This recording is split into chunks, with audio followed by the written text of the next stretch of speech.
Being a CEO is not all that great. You know, it's not cool and fun.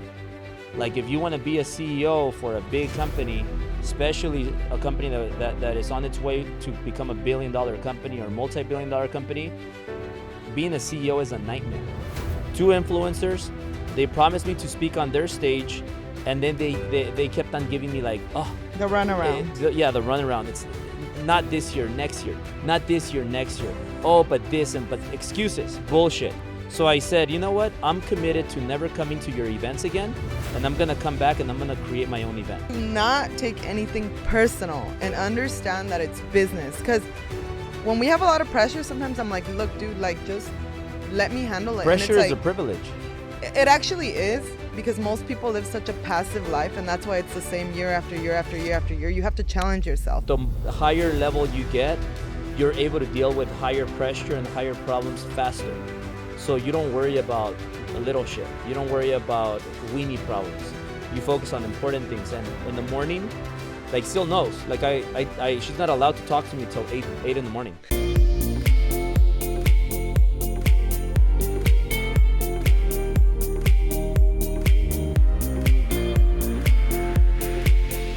Hey everyone! So today is Driven Couples and Halloween. I love Halloween, so I'm so excited. Right? Even though I had the worst day ever, but I remind myself that people suck and you cannot let them ruin your day. So with that being said, what are we going to talk about today, babe? Well, I mean, it seems like I talk about this all the time, so I'm going to be a little serious today, and Do you like my costume? I love it. and I'm going to be nice to you. Thank you, babe. I've had a rough day today. Like I'm sure a lot of you, but shift. We have different weaknesses and strengths. Like I don't let anything get in my way, but Tell grandma. Go find grandma. today guys, so what I want to talk about today is scaling your business, but it sounds repetitive, but it's All we think about. really not. Like it's not repetitive. Actually, Steph, do me a favor too. In my briefcase is in my room. Like by like the little In the our closet? no on the outside you'll see my briefcase right there. I left my money there because I'm gonna give money away to people. Ooh, to all the watchers today? Yeah. Can I watch? So whoever has a question, if you guys have a question, please comment and ask the question so we could put you live. I'm gonna give $100 to whoever asks a question. So really excited to give away money. And it's about How much are you giving away total? I don't know, maybe 1,000 or 2. Okay. I mean, as many questions as we could get. So the sooner you're ready to ask questions, let's ask questions. Today, like I said, it sounds repetitive. I don't even know how to say it anymore. I'm like lost with words. Mm-hmm. But like our bank account is like getting loaded. The this month is already Huge, I know. huge. Like That's why it's been so crazy. we already shattered the record, and we're just adding onto it right now. It's just crazy. Like really, like it's crazy, and it's just crazy. Like in less than 2 years, we went from 3.6 million, which was a big year for us in revenue, to over 10 million, and now we're gonna be well over 21 million. I don't even know where we're gonna end up, but a lot more than that in revenue. So it's crazy numbers. The life that we live today is fucking amazing, and then all the people that we see winning is the most rewarding part. Yeah. Like Willie, like Andy, like everybody in their company, Eli and Mike, and a lot of people new that are joining the company. Yeah. So in other excited words, about like that. it sounds repetitive, and I'm starting to also believe it because it's like every month I gotta say the same thing. Like we're blowing up, we're blowing up, but it's happening, guys. So what we want to do today is we want to talk about scaling your business. There's a lot of things that we've done to scale our business. Maybe you could share one of them, and I'll share I'll share after you. I'm looking at the comments here on Instagram. We have 74 people on. Well, I think that the main thing is keep on with the marketing. And like Albert always tells me, you just got to do the important things, because every single day we're swamped, completely swamped, no matter how much help, how many new people we bring on board. Right now we're making a lot of changes, which I know right now it's like crazy, but I know that it's just going to be like, and then we'll get into something else. But I'm excited for the future, for all the new people that As are soon as it joining our paused. company. It paused. It's just a service, babe. So focus. We had 116 people. Yeah, focus. Oh, Hi, Yeah. Jasmine. what happened? My daughter is so cute.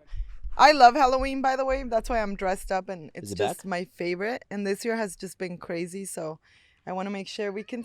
Hi, Jasmine. What's up? Right, guys, on Instagram, the connection's a little weak, so we put it back. Hopefully it stays. And just get back on it, and we'll get the people back on. Yeah. Can you tell everybody what you are for Halloween? Jasmine. And who is Daddy? Daddy.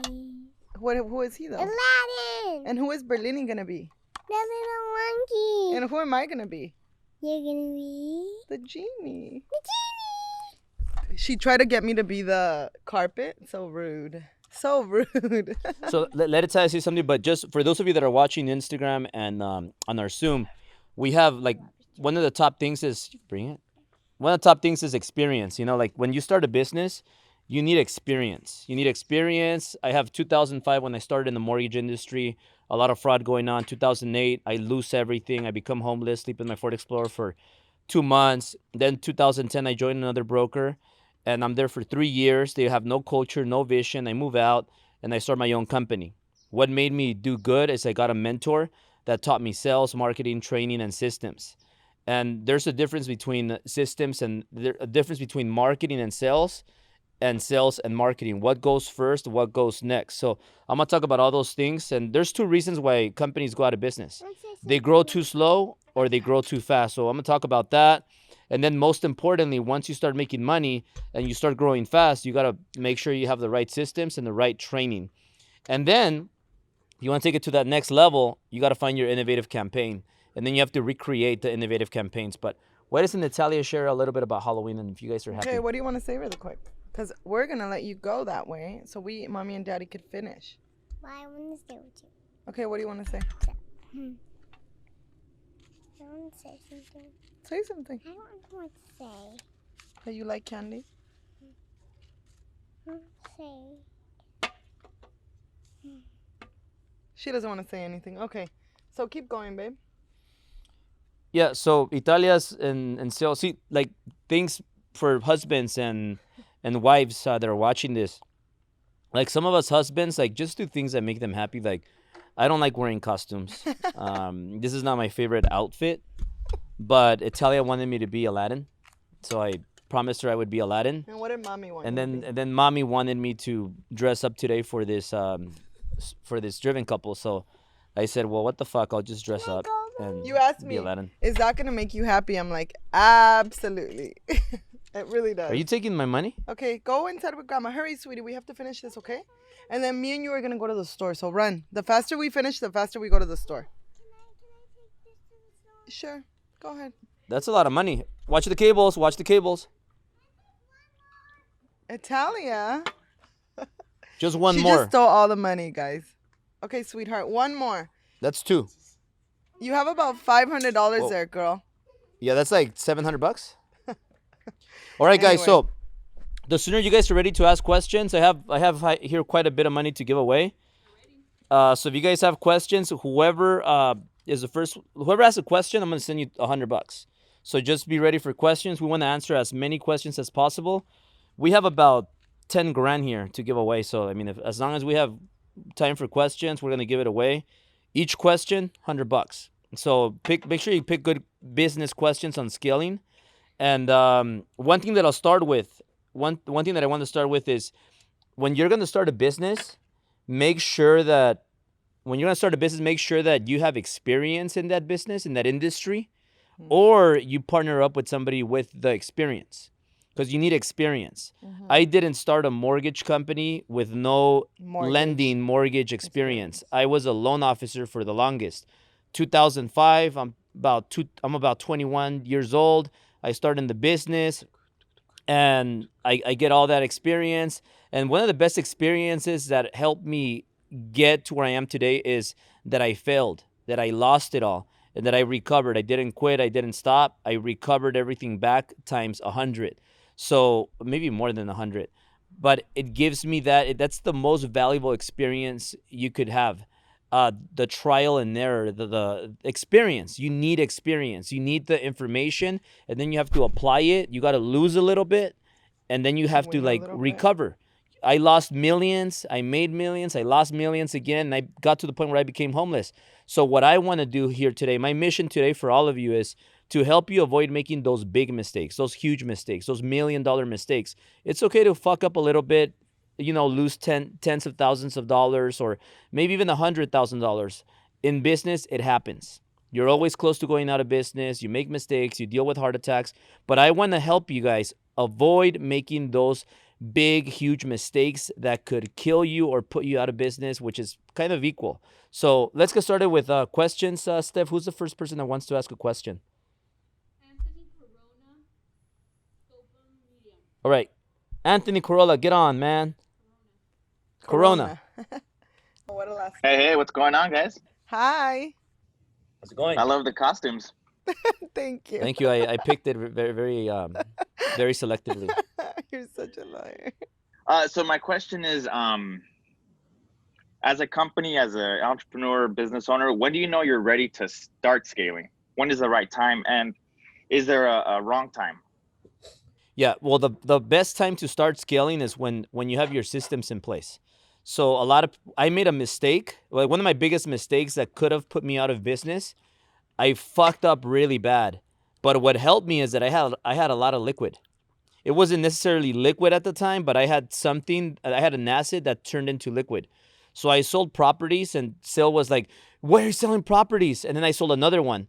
And then I get in trouble again. I sell another one. And then trouble again. I sell another one. And then we're down to like pretty much the last property we have. And I'm like, we need money. We need to survive. And she was getting freaked out. And I kept on promising her, our business is gonna work. Our business is gonna work. This is it's gonna work this time. I guarantee it's gonna work this time. Trust me. Trust me. Trust me. So there was one time, I don't know if she remember. I'm sure she remembers this. She started just crying. We're in Miami. She starts crying and she's like, "We're running out of money, and the properties. You got rid of everything." And then that was like a point in my life when it was like that last inch to either make it or we were gonna break. And then all the haters, all the non-believers were gonna be laughing at us, and it was gonna be that they were right. And I said, it's not gonna happen. Like I believe in myself so much that I'm gonna do this. I'm gonna do this. I have a little girl, another little girl on the way. No. And then I managed, and then all of a sudden everything just worked out. That 1 inch where we were close to dying, we just fought back and we made it big. However, what I'm saying is that when you don't have your systems in place, you want to scale, you start marketing, you start getting a lot of sales.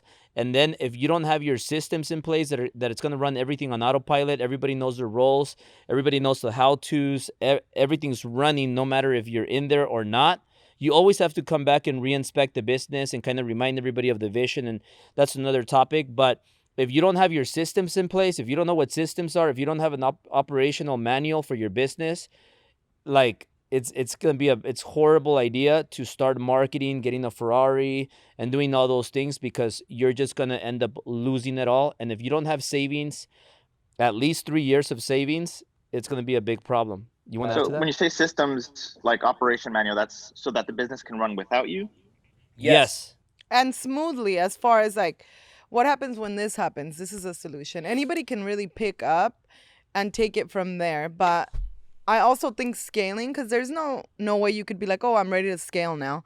It doesn't really work like that. It kind of just happens, and you just have to piece everything together and just keep going. Our industry is mortgage and real estate. So as soon as we started recruiting better people, that's when it was inevitable for the business to come in and the overflow. And then it's like, man, we have to hire another processor. And then you just keep adjusting to be able to keep up with the workload.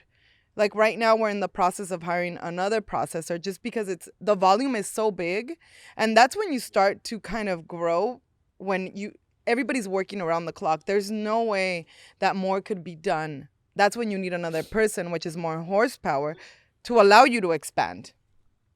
So I guess the right time to scale is when the business is expanding and you need to.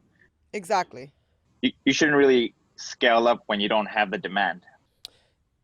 No, like you need to you need to scale. You always want to scale, but there's a moment where you might be like, you know what, I'm not gonna take more business until I fix the foundation, have enough horsepower, and have my systems. They're never gonna be perfect, but you have to have your systems. A billionaire once told me, every time you have a problem in your business, get a white piece of paper and write it down, write the problem and write down the solution. So that, because that problem is going to happen again and again and again. And when you have that written down, you know exactly how to address it. That goes on your operational manual for your company. But you can't, like, a simple explanation is, if you're a loan officer, right? And you're a pretty good looking one, and business comes easy. Like, you're not going to take on 20 transactions if you don't have an assistant, because you're not going to be able to handle the 20 transactions. You're going to go crazy. You're going to do a horrible job on the 20 transactions, and then you're going to be left with a bad rep. All the people that gave you, referred you mortgages, they're never going to refer you those mortgages again because you messed up. So the right way to do it is make sure you have your systems in place, you have an assistant or two, and you have like your perfect processing department and everything's in place. Yeah, exactly. Because you don't want to grow, like, two reasons why a company goes out of business. They grow too slow because they suck, because they have no hope, or they grow too fast. If you grow too fast and the founder, CEO, fail to pay attention to systems and operations, then you're gonna grow too fast, only to like lose it all and go out of business, because people are gonna give you bad rep and you're done. When you fuck up one too many times and nobody believes in you, you lose all your credibility. So make sure you've About Quibi, how they went out of business. They had a 2 billion marketing cap or whatever, and they went out of business 6 months into operation. What do you think their error was? I mean, I don't know much about Quibi. I never even used Quibi, but I heard Patrick talking about it.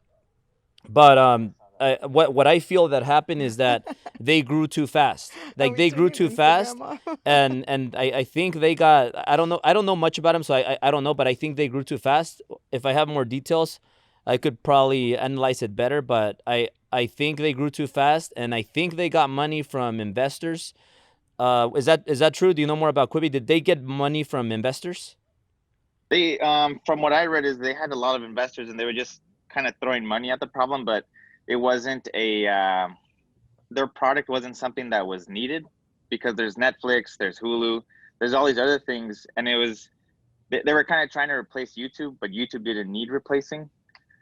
Yeah. So there was not really a market for what. So look, like, one important thing to consider is when it's not your money, when you use other people's money, you don't really, you don't, it's not really your heart and into the business. Like, it's a lot easier to spend other people's money, in other words.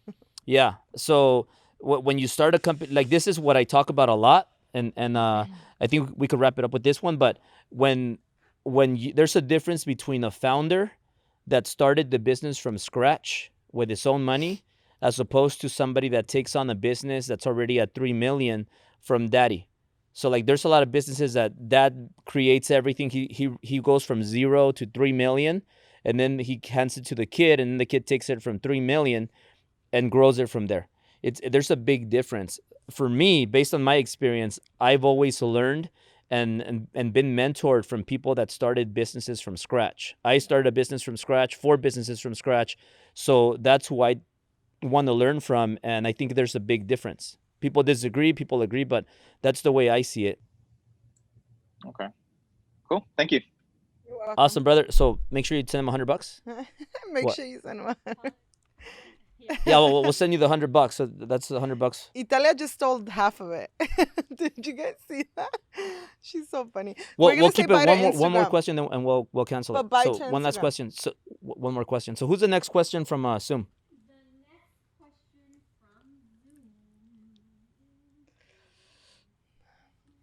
How are you gonna take pictures, Jesus? Jose Arias. Yes, sir. What's up, Jose? How you doing? Dude, amazing. How are you? I'm great. Thank you.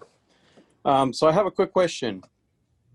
Now, when you started recruiting, what are some of the things that you did to start building to recruit people into your company, and what are some of the things that you were looking at from experience? Yeah. You want to go ahead because I know all the answers, but Yeah. I'll Well, add to yours. at first, we would just hire anybody that wanted to join us, basically. It's when him and I were still originating. We maybe had 2 employees, I think. And it's just like, oh, you want to be part of us? Cool. But we didn't realize that we were hiring all the wrong people that wanted to sit in the office all day and do nothing and complain about why they had no business, regardless of any meetings or trainings that we had. And then with time, we realized that, hey, we want the 1%ers. And even if it takes us a little longer to not only impress these people, but befriend them or build a relationship with them, that's what we were going to do. And that's exactly what we did. And it took us time. There were a few people that were like big time. And it took us like 1 or 2 interviews before they were like, you know what? We're in. And then we just started building this culture of badasses, in other words. And now it's like people just reach out to us and we can handpick people now at the point that we're in right now. And protecting our environment and the culture we have built is our number one priority. So regardless if a person is a top producer and they have a shitty attitude or bad energy, like we're just not going to allow them into the company because that can destroy anything. Talk about our core any values company. that we look in. Yeah, And the DIS test to pick better people. yeah, so we started doing a DIS test. So to break down their personality type, you know, if they're high in D, I, C, it's called a DIS test.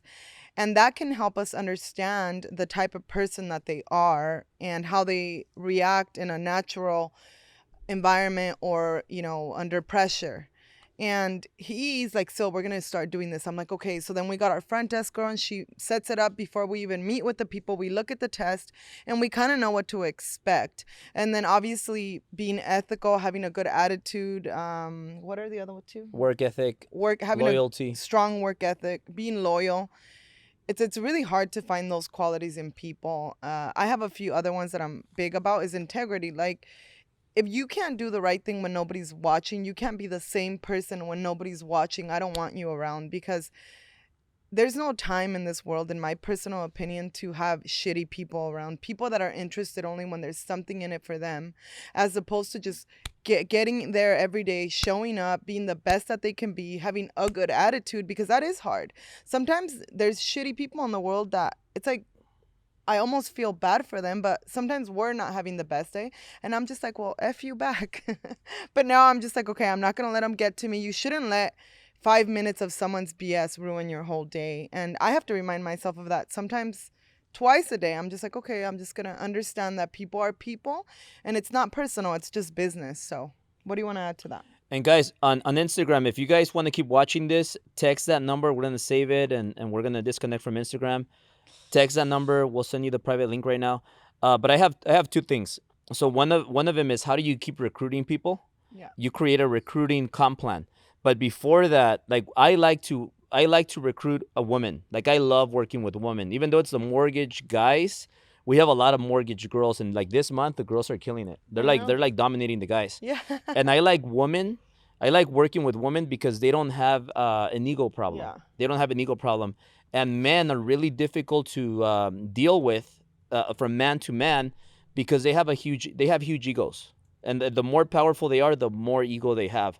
So as a CEO, you have to learn how to deal with men with their egos. You have to learn how to communicate with them, how to handle them, and many times you just have to keep reminding them, hey, this is our vision, this is what we're working for. And remind them, and then they're like, oh, okay, yeah, I get it. And then next week, or they have a big month again, and they're like, okay, they think they're Popeye, their ego starts getting up, and it just happens and happens and happens. So you have to keep mentoring them so that you kind of control their egos. Women, you never have that problem. Women are very respectful to men. They're not competing against the man. And I love working with women. A lot of my mentors. Well, some of them are pretty dramatic, and that's why we're like, goodbye, see you next time. We don't but you know what I mean. Like for me, and there's a difference also with employees and independent contractors. So there's a lot to that, but when you recruit a person, you gotta measure that. You gotta look at, inspect their disc test, personality test, and then also make sure they fit the core values. One thing that I like doing is whenever somebody passes interview 1, 2, and then they meet with me on the third interview, I ask them from a 1 to 10, how do you rate your ethics? And if they're like 8, I'm like, well, why isn't it a 10? And then they're like, they by themselves just uh, they mess it up. And then I ask them, well, how's your work ethic? It's about a like a 7. Okay. Then I asked them, well, how's your attitude? How do you rate your attitude? Because we all have problems. We all have personal stuff going on. So it's not your client's fault. So you always show up with the right attitude. So I asked them, well, how's your attitude? My attitude's about a 5 or 6. Like, that's a problem. Then I ask him, well, like, how loyal are you? How would you rate yourself? So then I get that. And a lot of the times you let them talk first, Yeah. and you get all the data, and then they just break themselves apart. And some people just, when they give you the stuff that you want to hear, then they're a good recruit. Now, once you start getting good people, the more good people you have, the more people want to join your circle. Yeah. And we have about 300 people in the company right now, but we have 300 people that are superstars. We could easily have 3,000 agents. Oh yeah. And just so you get an idea, like, our business is mortgage industry and real estate industry is the best industry to be in, like, by far. Like, the commissions, average commission for our company is about $14,000. There's people that get $50,000 commissions, even bigger than that, on one deal. So the revenue is huge. So, like, when you're an agent, 300, and you have 300 superstars, and they're making those kind of commissions, like, it's a lot of money. But you could have 3,000 agents that are not producing, so there's no point of having more agents, because the more agents you have, the more your insurance is. Your insurance goes up in cost, and it's like, so it's a bad idea to hire agents just to hire agents. You got to pick the good ones. You want the 1%ers, like Sil was saying. And what do you do to get more of those people? You incorporate a compensation plan. So if employees or independent contractors want to bring in a loan officer, an agent, then they get compensated for bringing in people. So there's a lot to it, but you start bringing in a compensation plan for recruiting. You have a recruiting plan. Ooh, that's when you start blowing up, and that's why we are blowing up right now as a mortgage and real estate company, because we have recruiters all across the company. Everybody's a recruiter. Everybody. Yep. Okay. And now, a lot of good stuff here. Now, what would you recommend, like, in the beginning stages of starting to grow and recruit and build the team? What are some of the ways that you started, or you would say would be good to start looking for these people, like social media, Instagram, Facebook, or did you do just by word of mouth? Look, the first step is figuring out what your innovative campaign is going to be, and I'll recommend you a book. It's called Blue Ocean Strategy. But if you don't have, if you don't have an innovative campaign, if you're not interesting, if you're not popular, nobody's going to join your company. They're going to be like, why am I going to join your company? What's so special about you? I'm going to go work for the other company that's offering me a better split. So you got to get rid of a split. Who's going to give me the better deal? And I'm going to go with that company. You have to attract the big time players. And how do you do that? You create an innovative campaign. So I talk about it a lot, and it might not be like real for a lot of people to be like, oh, well, it's not that easy to go get a Ferrari. But I figured out, I worked myself. First, I saved money, I work hard, and I saved a little bit to buy a pre-owned old Ferrari 2011 with 8,500 miles, and I put 40 grand down. And 40 grand is not a lot of money if you're in the mortgage industry. You could save that if you work hard for a couple of months or 6 months or a year. It depends how big of a starter you are. Like, if you're a slow starter, average starter, or if you're a superstar. But I saved that money. I put it down. I didn't have much more than that. I had about 50 grand. It was actually 39,000 to be exact. I put 39,000 down, 2011, 8,500 miles, and that gave me a 2,100 monthly payment. I got that Ferrari, and then all of a sudden, I appeared to be bigger than I was. Like I was working hard and making good money, but I was living paycheck to paycheck because all my money went to growing my business more. And I every time I found out with like, man, I have no money left. I spend it all again to keep the business going. But once I got that Ferrari, it was a life changer. Everybody wanted to be part of Albert and TMG, the mortgage guy, because they saw this guy drives a Ferrari. This guy is successful. I want to drive a Ferrari. If I join the mortgage guy, TMG, I'm going to be like Albert. I'm going to get a nice car. And that started attracting people. And that made me more interesting than the other brokers across the street. So that was my innovative campaign. And then that took me to that next level. And then you got to keep going with what's going to be my next innovative campaign. What am I going to do next? Okay. Awesome. Thank you very much. I really appreciate it. Awesome, You're brother. I'm gonna welcome. send you $100. I don't think you need them, but I'm gonna send you $100. How are you guys gonna do that? Steph, are you writing it down? Yeah, we're gonna send them. She's gonna sell them. We next question. It's from Sandra Mejia. She can't come on, but she's driving. But I'll say her question for her. She said, "How do you know who will be a good business partner?" And her follow-up question to that is, What are you doing? Smelling it. how do you know it was time to go from employee to employer? So when you're recruiting, when you're gonna get a partner, how do you know it's a good partner? Oh, I know how. Go The for it. DISC test. You make them take the test, and your weaknesses have to be their strengths, and that's how you build a really good partnership with somebody. And it doesn't necessarily have to be your actual partner. It can be just a partner. Someone that's good at the things you're bad at. That's the best way to do that, because I've seen like teams that, you know, this person is great at this and the other one is not so much, and together they just make a very powerful team, because we're all good at something. It's just knowing what you're good at, what your strengths are, and what your weaknesses are, because if you know what your weaknesses are, you can work on them and you can get better. But if you think you're perfect and you're great at everything, then you're never going to improve, and you're never going to be able to find that other person that can complement you to be able to build a badass team. I see Isaias is on. He's my favorite client ever. I thought I was. Sorry. But do you want to add something else to that, or is that?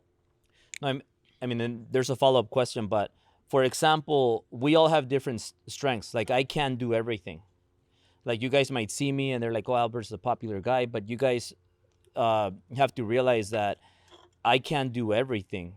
So, for example, we have Jesus right here by himself helping us with like taking over extra roles, because today we only have Jesus. So he's taking on extra roles, You're doing a great job, but he by has the way. he has multiple jobs right here. I can record myself.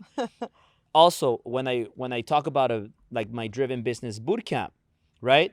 We have a special deal today for the Driven Business Bootcamp. Like whoever's on this live, which is about business and scaling business, because there's a lot to it. One of my favorite is sales and marketing, or marketing and sales. What comes first? What comes second?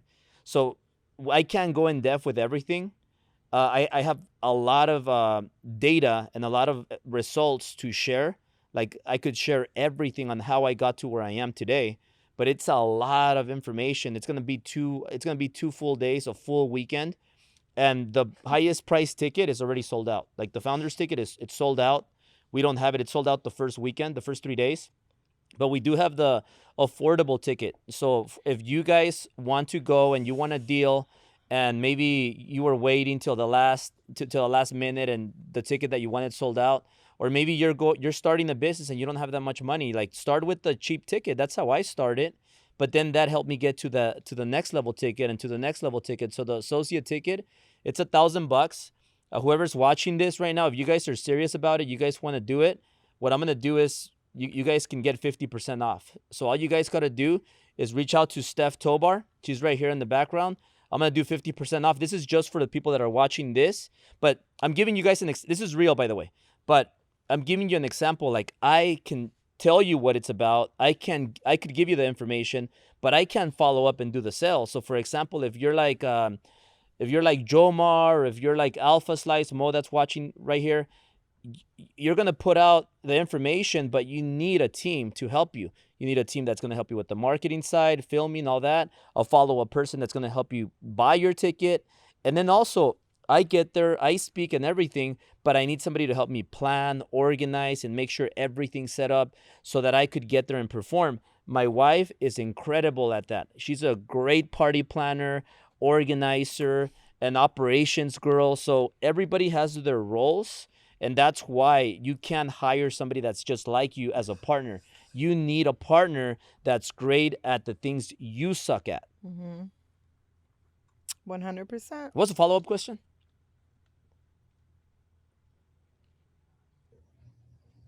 How do you know it was time to go from employee to employer? I mean that's also there's entrepreneur and entrepreneur and there's nothing wrong with any of them. There's entrepreneurs that ended up being more wealthy than entrepreneurs, and there's employees that ended up being more wealthy than the founder and CEO of the company. So there is no time frame to move. Like it's who do you want to be? Like who do you want to be? Being a CEO is not all that great. You know, it's not cool and fun. Like if you want to be a CEO for a big company, especially a company that is on its way to become $1 billion company or multi-billion dollar company, being a CEO is a nightmare. You don't sleep much. You're battling heart attacks like every other day. You have ups and downs. You fight with your wife a lot. You have a lot of people suing you. I wasn't your wife. You have a back lot then. of you go through audits. You go through a lot of things, a lot of problems, and everything that happens, every huge problem is your fault. So you got to think about that. Like, hey, some of you might be perfect employees that are going to become multimillionaires working for the right company. Some of you might be employees that are going to get equity and they're going to become multimillionaires, maybe 100 millionaire, maybe a billionaire. One of the employees from Microsoft is worth now 80 something billion, not million, but $1 billion because the company grew so big. So there's no right or wrong with anybody. I respect employees as much as I respect the top 1, 2, 3 people in the company. So like you just have to respect everybody, and every job title is very respectable. Also, I would suggest to pay attention to the information because I feel like there's a lot of bad information out there. So knowing who you're getting your advice from and where you're getting your information from is crucial because that can also lead you to making a lot of mistakes if you're not listening to the right people. And yeah, I'm sure that's not fun. And the biggest mistake you'll make is you're a perfect fit to be an employee, the seventh top person in the company, or the sixth, or the number 4 guy, or whatever number top person in the company, and then you just want to start a business just because it's the cool thing to do, and everybody's saying, "No, start a business," and not everybody has the ability to start a business. Like it's an ability. That's kind of like Michael Jordan dunking or Spud Webb dunking. Building $1 billion company it requires ability. It's not a skill. And you might disagree with me. So comment below if you guys disagree with me. But skills are different. Skills are things that you could learn through practice and training. You could become a good salesperson by practicing your skills, but you're not going to learn how to dunk from the free throw line by practicing if you don't have the ability.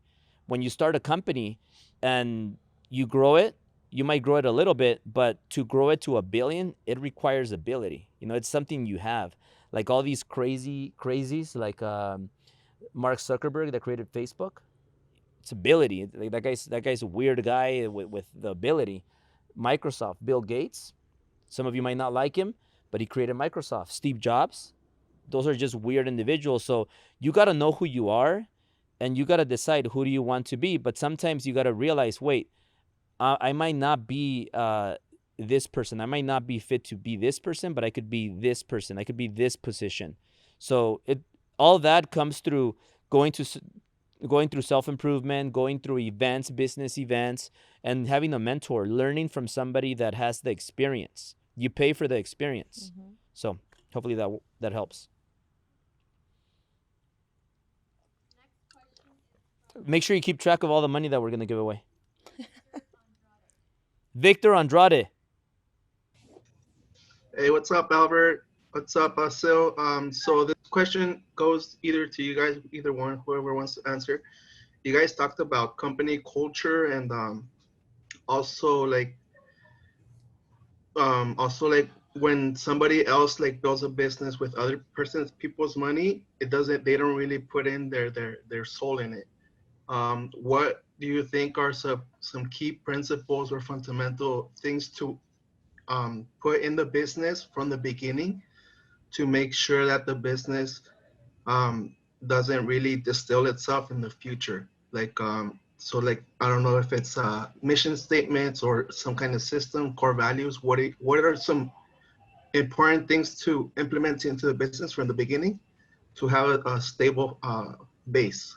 And this is why it's important to go through self improvement, go to events because you're gonna learn from our experience. We fucked up in the So beginning, but we learned through experience, and now that we could transfer to you guys so yeah, that you avoid the big mistakes. But you're really big on that. You're that's a really good question for you. Like other people's money, people don't care about your money, and they just spend, spend, spend. But when you actually get in there and you do it yourself, so like today, I found out, whoa, like yeah, people when it's not your money, you're not gonna ask those extra questions. Okay, well, what about this? What about that? Doesn't make sense. No, this is too much. This yeah, is wrong. What if we change this? What if we shop around with two other vendors? Like when it's not your money, you don't give a shit. You're just gonna go with the easiest. But when it's your money, you'll take three quotes, pick the best one, and do all that. But talk about it.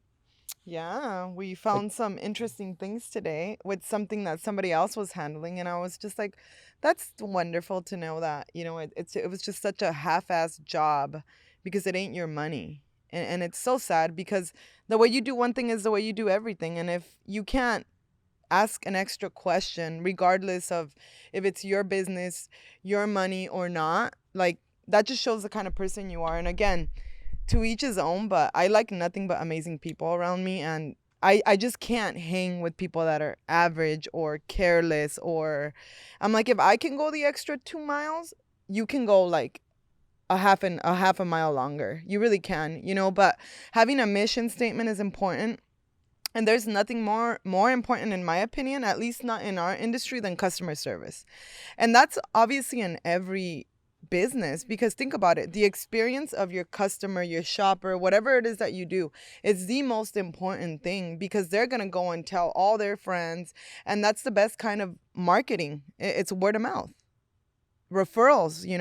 Mission statements are important, core values are important, and it all kind of ties in together as far as the big picture goes. He loves to let everybody know our vision and our mission and what we're doing and where we're going. He's loves doing that because he's just so passionate about it, and he believes it so much. Like he can see 200 deals on the board before they're there, when we have like 30, when we had like 30. And now, when it's funny because him and I have been kind of, working on a lot of things and like reflecting a little bit, and it's just crazy to see the growth and what it takes and what it still takes. As much as I would love to just be like, fuck it, I'm just gonna chill all day, I can't. I just can't. And even when we have the higher people in our company, I know it's gonna be the same thing because we're very hands-on and we love what we do. I mean, I do. Some days I'm just like, man, like I wish I didn't have to go in the office. But, I just do it, and I love to see like our people succeeding. Everybody's excited in our office. Like they're like, my bonuses and this, because the more transactions we close, the more money everybody makes, because it's a teamwork. yeah, and very important to like check out my last post that I made, or one of my last posts that I've been posting a lot, where I'm standing on top of the car and all the self-made and all the stuff that I put where we are today. Like anybody would just be like, oh well, you're doing pretty good. Why don't you just take it easy and slow down a little bit? Look at what time it is right now. I mean, you guys know that I wake up pretty early. Sometimes still keeps me up late, and I Yeah. still have to wake up, and my eyes are red, and I have a headache. That's why I mean when I wake up, most of the time I feel like shit, but I make myself feel better. My morning routine is crucial to that. I work out, I self improvement, and I check my finances, and that gets me in the right state of mind to feel better, to get rid of the headache and to get rid of my red eyes and the tiredness of just not sleeping well and whatever's going on. Yeah. But I still deliver. I still execute. I still have the right attitude. I still work hard. I'm still ethical. I'm still loyal to my partners, to my clients, and to my employees, to my everybody. So anybody would say, well, you shouldn't work so hard anymore. But the more money we make, the more successful we become, the more wealthy we become, The harder we have you to want to work. work harder. It's 7 o'clock right now, and it might not be that late. It is when you wake up at 3 a.m.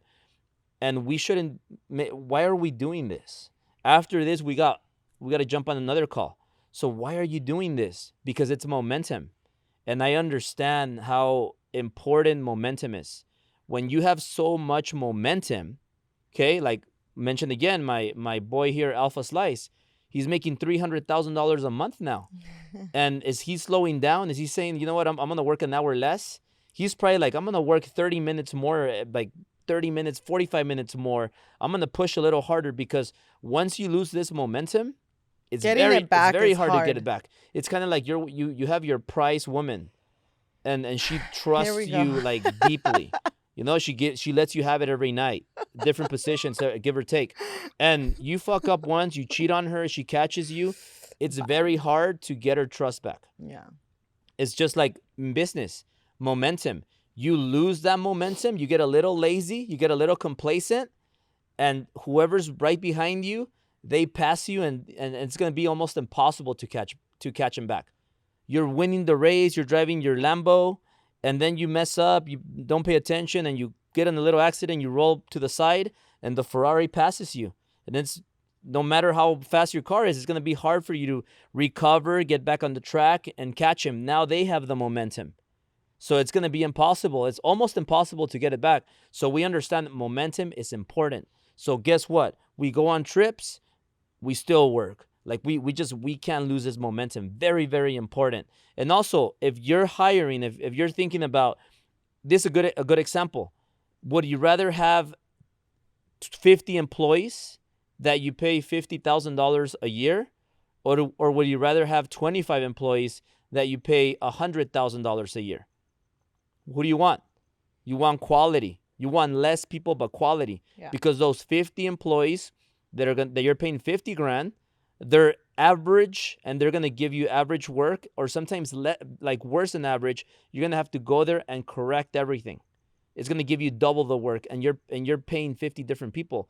If you have 25 people and you're paying them 100, we just hired an employee that's gonna be $175,000 a year. So if you hire 25 employees at 100,000, it's the same amount of money, but it's half the people. But it's higher end, higher level people. Yeah. They're gonna make your life easier. So you get what you pay for. So it's very important to, who are you hiring? Are you hiring somebody at $12 an hour because you're gonna save some money? Are you hiring somebody at $9 an hour because you think, oh, I'm gonna save money?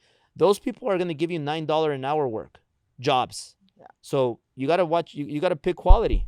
That's why we pick quality. We could have 3,000 agents, but we choose to have 300 of the 1%ers. Yeah. 100%. Steph, you're keeping track, right? Yeah, 'cause I love giving money away. He does. We're probably gonna do this. Hey, what's going on, Albert? It's your boy Gonzalo here. What's Just have a question for you guys.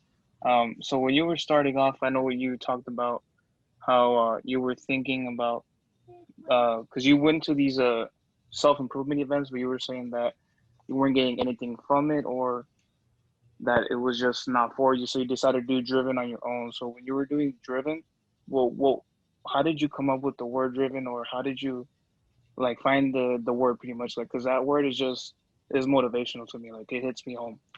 So how did you come up with that? Well, I found it naked in the shower. I was taking a shower and I was listening to audio. Every time I shower, I'm listening to self-improvement. So that's how I do my 5 hours of self-improvement. I have I mean, it's gonna sound a little weird, but I'm naked, taking a shower, and I'm listening to Patrick Bet-David, and he's doing this video, old school video. This is like 5 years ago, and he keeps on saying drive. And he's talking about drive. And I was so pissed off because I had a couple of influencers, 2 to be exact. 2 influencers. They promised me to speak on their stage, and then they kept on giving me like, oh, The runaround. the runaround. It's not this year, next year. Not this year, next year. Oh, but this and but excuses, bullshit. So I said, you know what? I'm committed to never coming to your events again, and I'm gonna come back and I'm gonna create my own event. I'm tired of this bullshit. I'm not gonna be stroking your egos and being like a yes, yes, yes man, A kiss and being a ass. huge fan. And I'm done with that. You guys didn't keep your word. I'm gonna move on. So I never went to those events ever. I will never go to those events ever. And I created my own event. And then I was thinking about like what's gonna be the name of my event. And I have no money for the event. I have no clue like how to do an event, how to create an event. And I'm listening to this video that Patrick's doing, and I'm there in the shower, and he keeps on saying drive, drive, drive. So I before I went into the shower, I told you we're gonna do our own event. Yeah. Like this person, this influencer, this other one, they lied to me. They weren't ethical. I'm gonna create my own event. So I go into the shower and I come out and I tell her, I got it. I got the name. It's Drive. We're gonna create our Drive event. And then she's like, hey, it doesn't sound good. And I'm like, after thinking for a while, I'm like going back in circles, thinking, and I'm like, I got it. We're gonna add one letter, N, driven, and we come up with that event. And then when we come up with driven event, now we're like, how is it gonna be different? Innovative campaign. Best book you could learn right now, read is Blue Ocean Strategy. I'm like, I create a driven innovative campaign for mortgage industry, a Ferrari. What's gonna be my innovative campaign for driven? How do we make it different? It's not going to be a conference because conference is boring. Most of the time conferences are 3 days, 4 days. And what happens? People go there, they're getting drunk every night, cheating on their wives and their husbands, and then they're hungover and then they miss the first part, and it's just that. And then what happens? They have a bunch of boring speakers, and then they have the best speaker to the end of each day, and it makes you stay there till the end, and it's nothing like they're just not. I didn't like that. And I said, we're going to create an event. It's going to be one day event, and you're going to have nothing but pure value, and you're going to have entertainment like Cirque du Soleil. We're going to have the lighting, the sounds, the DJs. We're going to have a bar in the corner. People could drink and learn, and you have all departments of a business, all the fundamentals about business. And then, hey, you party after, you have the after party, and then you get fucked up and you have a hangover in the morning. You already learned everything. You don't have to come back for 4 days, and you don't have to cheat on your wife either. So I said, well, I'm going to create an event, and then we created the event. And our innovative campaign was, instead of creating an old circus where everybody fought for the same clown, let's create a Cirque du Soleil of events for self-development and improvement. Let's create an event, not a conference. So that's how the whole driven event happened. And then, we started making it better every year, and we want to bring value. We want to bring like the boring stuff that some people don't like, but the important things for your business, like marketing, like systems, like taxes, like credit, all those things, because all those things are the reason why I'm here. And I just want to help people. The more people I help, the more money I'm going to make without even thinking about it. So that's how Driven started. Thank you, Albert. I appreciate you answering the question. Have a great night. And thank you, Sil, for those sandwiches that were amazing at the Driven 4 event. Thank you so much. Thank you, brother. We have room for one more question? All right. Last question.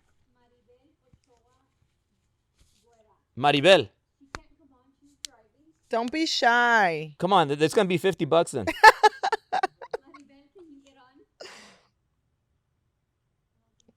Okay, ask the question. What advice do you have for couples who are going into business together? Oh, let me answer that one. Do not take anything personal and understand that it's business. Because when we have a lot of pressure, sometimes I'm like, look, dude, like, just let me handle it. Pressure is a privilege. It actually is, because most people live such a passive life, and that's why it's the same year after year after year after year. You have to challenge yourself. You notice what I started doing, right? What? Be nice to me. But I ignore you. When you get on my nerves, I just ignore you. Yeah, he doesn't realize, like, he'll raise his voice at me. I'm like, Albert, I'm right here. Like, don't be mean to me, because I can be meaner, and that's not the game we want to play. So we've been kind of just like, I'm like, okay, done. I know his strengths, I know his weaknesses, and vice versa. He knows mine and I know his. So don't take anything personal, and understand that it's business. And when you come home, you forget about work completely. And I know that's hard, because I literally had We don't even know how to do that. we do now. I mean, no, like yesterday, I'm like making him dinner. I hate cooking, by the way. That's a love act. He loves that. He loves for me to cook for him. I absolutely hate it. I dislike it. I don't like it, but I love him.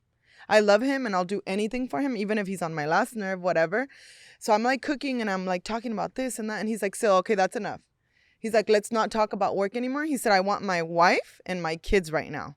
And I was like, "Okay, done." And then we just kind of stopped because anybody that owns a business knows. And if you work with your spouse, forget about it. Like you just talk about so many things. We literally had to make it a rule. We're like, no more work talk. There's just no more work talk allowed. Especially if we're having drinks, you start having fun. And then I'm like, oh, this happened and that happened. And then it just becomes like a never ending cycle that throws our relationship improvement dinner or whatever it is that we're doing into a place where it shouldn't go. So we made it a rule. And I know that work is work and my life at home with my kids is my life at home with my kids, where I'm a wife and I have to cook and do some of the things that I might not love to do, but are necessary. So that has helped a lot.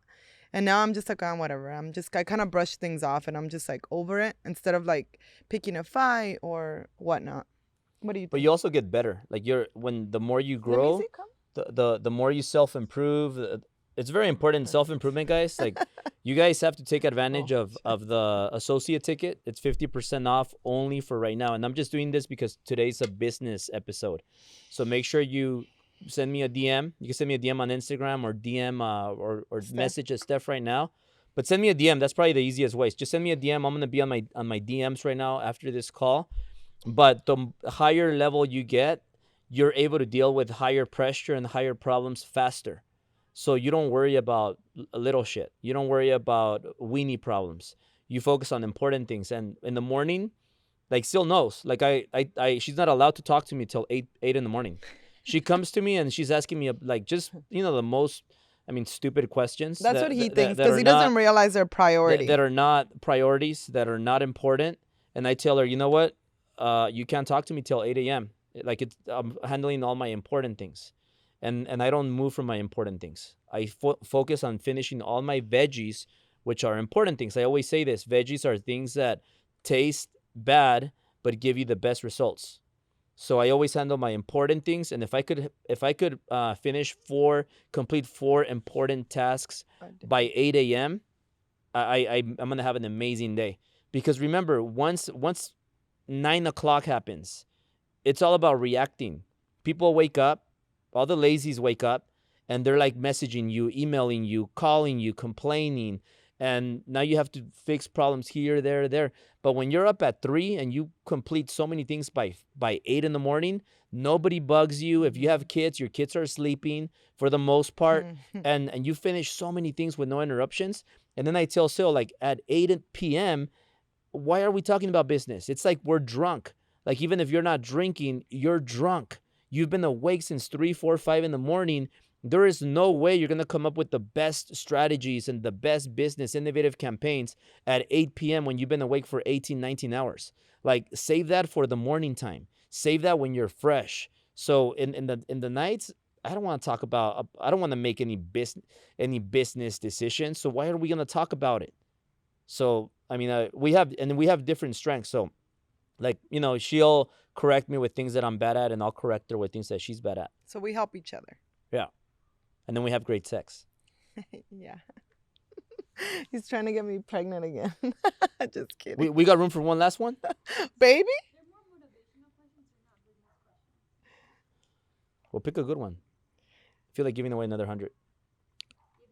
I'm freezing. It's so cold out here. And Well, I'll end it with this. I have a marketing and sales thing that I wanted to share. So a lot of you guys want to go crazy with the marketing. Don't go crazy with the marketing until you first work on your. You need to have your sales in place, and you also have to have so training is very important. If you have people, you got to make sure you train them well on sales, because if you market and you get great leads, and your people are gonna mess up in the sales department, you got to get a Stephanie Tobar that's going to do great at sales. You're going to give her leads and she's going to eat them like a little sharky. And also your systems. You need your systems in place so that you could put out content and market and then this, imagine if the systems take care of your sales.